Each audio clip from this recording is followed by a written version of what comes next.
بسم اللہ الرحمن الرحیم۔ ناظرین کرام، ہم آپ کی خدمت میں پروگرام ہم اور ہماری صحت لے کر حاضر ہیں، اور آج ہماری اس مجلس کا موضوع ہے الکلی غذائیں کون سی ہیں اور کن غذاؤں سے پرہیز لازم ہے۔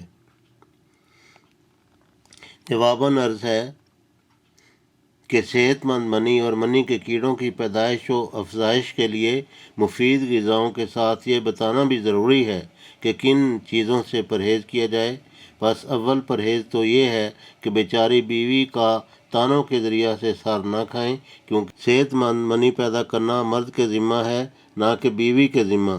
بیوی کو خواہ مخواہ ذہنی یا جسمانی اذیتیں پہنچانا ظلم ہے، ان سے پرہیز ضروری ہے۔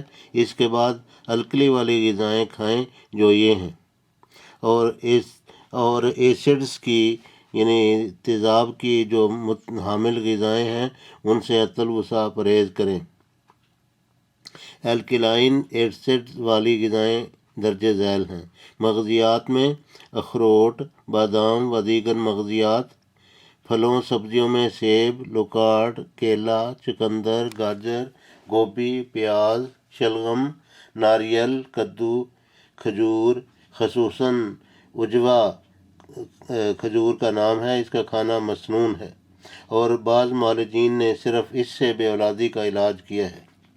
انجیر، میوہ، انگور، لیموں، تربوز، سنترا، آم، کنو، آڑو، انناس، آلو، گھیا توری، حلوہ کدو، مولی، کشمش، پالک، سویابین، ٹماٹر، دودھ، پنیر۔ یاد رہے کہ معجون لبوب کبیر میں اکثر مذکورہ اجزاء پائے جاتے ہیں۔ ہم اکثر مریضوں کو معجون لبوب کبیر استعمال کراتے ہیں۔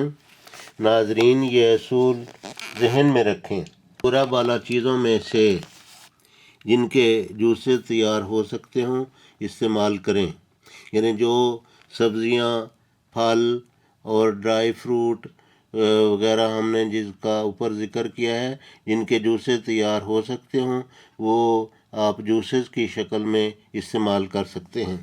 آئندہ مجلس میں ہم بیان کریں گے کہ بیٹے کی خواہش ہو تو کون سی نباتاتی ادویہ مفید ہوتی ہیں۔